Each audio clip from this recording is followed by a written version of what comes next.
respected dignitaries on the dais and friends, it's really my pleasure to be back with you again after the inaugural session to share some ideas, some information on this concept of e-Pragati, which is engaging our attention in Government of Andhra Pradesh for the last year plus. As you can see from the title itself, it is about, if I can repeat what I said earlier, e-Pragati is about Pragati and not about E. It is about progress, it is about development. It is not merely to give some service to the public, for which Mee Seva, eSeva, so many other Praja Seva, etc., or Prajavani, and so many states, Bangalore one, for instance. e-Pragati is a different, it operates at a different platform, at a different level of impacting the lives of the citizens in a different way, in a way that enhances their productivity and quality of life. So how do we achieve that? I would like to spend the next few minutes on explaining some of the features of this e-Pragati. In fact, the Government of India, we are happy that the Secretary, Department of Telecom is with us today, Rakesh Gargji. They had started off on this Digital India program in 2014. And this particular e-Pragati is one of the instances of Digital India, you can say, so far as AP is concerned. And we are in the stage of implementation at this point of time. Now, if you can see, this is the value proposition of e-Pragati. I always believe that any project, any initiative, any scheme will be a good success if its value proposition is really good. Same thing for any commercial product will be a great hit in the market only if the value proposition is really very well defined and it's really good. So we have to, for e-Pragati also it is the same thing. Or any other successful projects you see, whether it is eSeva or Passport Seva or Bangalore one, whatever, the value proposition is very precise, clear, and it appeals to the people, then it will be a great hit. So same thing here, we are saying these three value propositions are there for e-Pragati, which is one government. Morning I picked up the word from, or he picked up from my presentation, I don't know. He used one government. So one government and not 20 governments or 20 agencies. That is the fundamental base on which the whole program is built. Second is citizen-centric government. Okay, that single government again should be centering around citizen. And third is, it's not merely giving some service, certificate, etc., payment of fee, etc., but something substantive that will enable the citizen to earn 1 rupee extra or be happier by 1% in whatever walk he or she is. So these three are the very simple,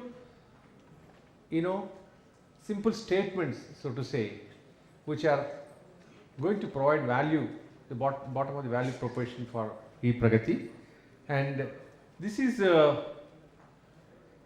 simultaneously, it is aligned to what is called the Sunrise AP, the 7 missions that the Honorable Chief Minister has brought out in the state for developing a new state, almost like a greenfield approach. So this e-Pragati is like playing a complementary role to, or supportive role to that Sunrise AP mission. We'll see that in the next few minutes. But these are all statements which are easier made on a platform like this, but very, very difficult to drill down and achieve. You will see very soon, by the time I finish my presentation, what are the kind of complexities, what are the kind of, hair-splitting kind of analysis that needs to be made behind each of these buttons. What is the kind of hard work that is required? What is the kind of resource we have to put to make each one of them a reality?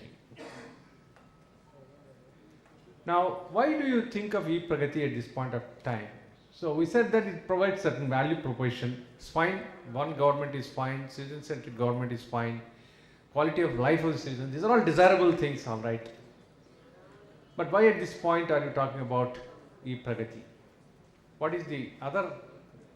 There are three big reasons we are saying from technology perspective. That is, if you implement small projects here and small projects there, it will have certain value, definitely. It is good, but not good enough. The piecemeal approach will land us up in problems later. No project can talk to any other project. So you are worse off than in the beginning. So if I just put it as a small example, if you do a piecemeal approach, piece by piece, you can never solve the jigsaw puzzle. Whereas if you have the picture in your mind, like the Taj, and then give the child a number of jigsaw puzzles, he knows that at the end of the day he has to build the Taj. He has to configure the Taj. It becomes much easier rather than giving them without any picture on it. So that is the big picture approach is very, very advantageous when you are, that is one reason we should think of the big picture, that's called e-Pragati. Second is duplicative development. In government, there are so many X number of departments, but each one will do the same software. There is no point in doing that. Already we are starved of resources, human resources, financial resources, time, everything is, short. Can we afford to do? It is difficult to do even once, a project successful even once. Why should you do it 3-4 times in different departments? So, consolidate all that effort and design a product or a component one time, but use it 100 times. I will illustrate all this in the subsequent slides. These are all not simple statements, but hard facts today. Third is, how do you see that the interconnection between various, one government, I said, how is it possible? In technical language, how is it possible? Technically speaking, how is it possible? Do you connect each department to every other department with hundreds of wire meshes between them? Or is there more elegant way of doing it? So that is one way. So that, these are all the three substantially technological provocations behind taking up this e-Pragati. Now, one more thing here is, while doing so, we are adopting a life cycle approach. It is possible to adopt a life cycle approach. From birth to death and beyond, the dependency of the citizen or a business on the government is really too many places. And one analysis made in 2006 or so by Govindarajan Committee at the time in Government of India. It says that for a medium-sized industry has to knock at the door of the government 117 times in a year, 117. He has listed out all this. A medium-sized company has to knock at the door, fill a form, file a return, pay a tax, take a permission, take a permit, take a whatever. 117 times he listed. So, ease of doing business we are talking. Unless you reduce that number and reduce the complexity of each of those activities, there is no point. And make it event driven, like the one I have shown here. This is an event driven approach, life cycle. There is a birth in the family. How many items does it trigger? Or somebody is to be admitted to school. how many events are, services are driven by it. So let it be event driven is one possibility which comes with this kind of a holistic approach. So I will illustrate this all these are not mere principles. They were principles 1 year ago when we were talking about e-Pragati in January last year, but no longer. They are elements, fine requirements in the RFPs that we are issuing one by one. Now this is a very busy slide. You can't possibly read it from anywhere, even from the front row, but only it shows that the holistic way in which we are approaching the issue of streamlining governance and also providing citizen centricity. As you see on the left, I will read out for you. On the left there is a vertical panel which says that there is a citizen, there is a woman, there is a child, there is a other different categories of citizens, stakeholders are there. There is a senior citizen, there is a medium industry, there is a big industry, there is a farmer, there is a fish farmer, and so on. So the needs of all these people are different. A citizen is not the same. It's not a citizen may be in different roles, different capacities in his life, and his needs her needs are different. So we have identified all those needs and created the services around this, so that a farmer need not worry about services that a student may need or somebody else may need. Only services which are required for the farmer and services which are required for a fish farmer, for instance, are different from a regular agriculture farmer. So we have culled out all those services, regrouped them according to the need, and put them at one place in the e-Pragati portal. That's how it works, So the customer centricity that I mentioned comes through. One of the elements is this: regrouping the services such a manner that you only see what you need and you don't see unnecessary things, and you don't have to search for what you need automatically. You need not go from pillar to post. There is a single page on which you will get whatever you want. Is the point citizen centricity that I am telling. And also this picture makes it irrelevant for the citizen to which department it belongs. I click on that service, I don't know where it goes. The system takes it to XYZ department, but it comes back to me with a service. I don't know which department it goes to, but it gives me my service. So it is one government concept is being also brought out in this. So we have some big facts about this. How big is it? It's really very, very, very big. Bigger than anything that has been conceived of in this country so far. 745 service, 33 departments, 315 agencies, and then 745 services at the initial count, but this may increase as we are implementing. More and more clarity is coming and more services are possible today. Then for implementation point of view, total, all the government has been broken down into 72 projects, 14 packages, because you can't give the whole 72 projects, it becomes too complicated. So we made them into 14 related packages and 4 waves. Currently we are at the end of wave 1, as you will see in the next slide. And in terms of financial and timeline, is 2 years execution, which is pretty aggressive for any project, any program, but we have to work very hard to make this a reality. So starting September 2015, we have to finish it by September 2017. Already about 4 months has gone and we have come some way on the path. I will show next. So total outlay, which was originally 2,400 crores, we have used certain techniques for compression and reducing of the cost, overall cost, using of cloud and other things, and then brought it down to 2030. And out of which government will bear about 1,200 crores and rest will be through innovative business models.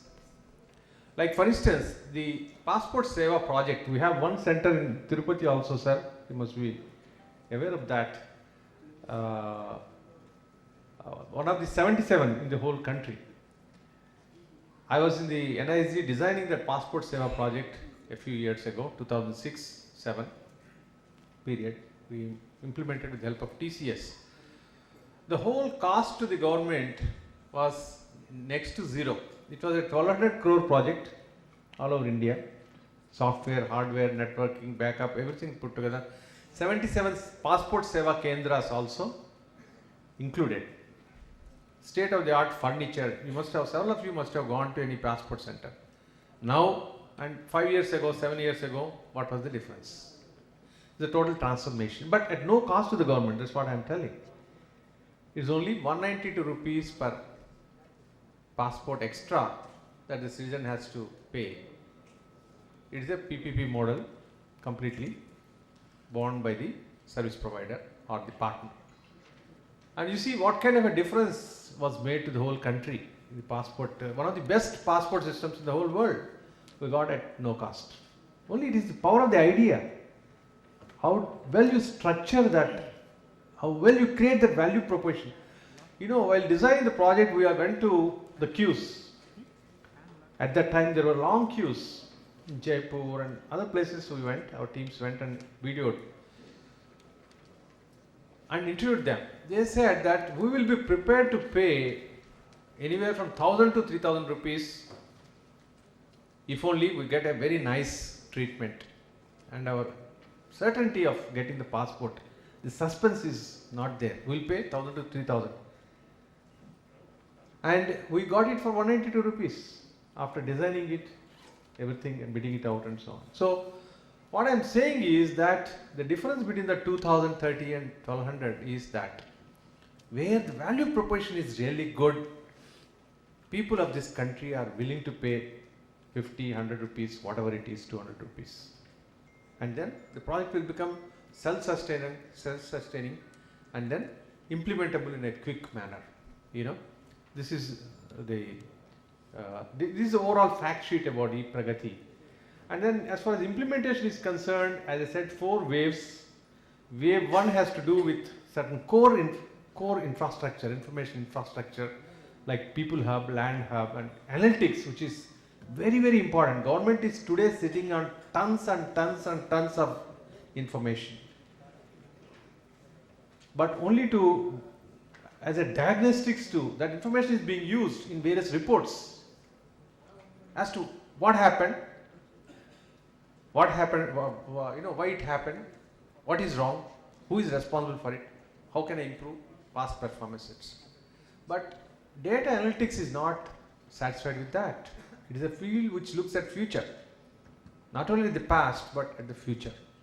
Next 6 months, you know, what are the prospects going to be in the education sector or in the primary sector? What kind of a crop should I promote in this particular zone, in this particular village, in this particular district? So that is the analytics. All such things are there in the core. Then we have the primary sector, which is the whole of agriculture, animal husbandry, dairy, poultry, everything fisheries put together. And education as one package in this. Why we are packaging like this? Because there is no point in designing different systems for an agriculture farmer versus a horticulture farmer versus a sericulture farmer. The kind of services are plus or minus 10% the same vis-a-vis the government. So, and similarly it is farmer centric. That entire package is designed in a farmer centric manner. We give it to one SI, he develops it nicely in a cogent manner. Similarly, education, whether it is KG or whether it is PG and beyond, what is being done, the life cycle of the student is the same. Why do you have to reinvent the wheel so many times? So, one package for the whole of education sector and skill development and so on. One package for the health, one package for performance management and industries, rural urban development and so on. That's how the whole picture is built on that premise that you bring together identical kinds of work in government and interface with make it farmer centric, make it student centric, make it patient centric, whatever, and then put them together as packages. That's what we have done here. And the same kind of architecture technological architecture principles are given to all the SIs who are going to be selected a priori, so that they build it to standards, so that a piece in the left bottom corner can easily talk to the piece on the right top corner without any problem. That is the way standards have been designed for the whole thing. So, despite the fact that it looks very complex, by following principles, standards across the board, across all these projects, we can say that they will all, for sure, they will interpret. And that is one more reason why I am confident that we will produce one government. Because the technological, not only the logical basis is there, the technological basis is also there to say that it will lead to one government. And this is of course even busier slide. Just one of the earlier things, if I have agriculture, primary sector, one box here, see how complex that box can be. You don't have to go into inner details of this, except to say that we have detailed it enough into modules which can be reused across the whole sector or whole of government. And then again those modules are again sub-modularized, and then sub-modules have been detailed in each of the packages, so that the commonality is exploited to the maximum extent while designing e-Pragati. We don't do anything twice, that is the principle. Similarly, for the education sector, from KG to PG, all the requirements are again brought into common modules and then displayed here. So, for instance, there are 24 modules here in the education sector, which can be, for instance, education. If you typically, education means school education, college education, etc. But here education encompasses the veterinary, medical, engineering, pharma, nursing, all educations, they follow the same cycle, student life cycle. So, it is ingrained in this. Those packages will invoke this package as far as education is concerned. So, that way the dependency of all the modules is also interwoven in this e-Pragati in an interesting way. But since the technology is there, it is easy, we need not be scared. 5 years ago, 10 years ago, I would not have possibly even dreamt of this kind of a, it would have been a nightmare, technological nightmare. We will be tying us up in knots which cannot be, resolved 10 years ago. But today, fortunately, the development of technologies, it is not a complicated thing to do it. And this is some detail of education. And last few slides about how we are going to, where are we and how we are doing it. As I said, we have packaged the whole thing into 14 packages, and a consortium of 5 partners can bid for each of the packages. And one of them should be MSME from AP. The idea arose in one of the sessions that, how do you encourage local industry? So we put a clause that one of the 5 should be from Andhra Pradesh, so that the local industry also has an encouragement, the promotion and then growth in the state. And also 4 startups, people who have very good idea in agriculture sector, how to help farmer better, a small idea. But they are not big enough to bid for the project, so they can join the consortium. So 4 more such partners can be taken.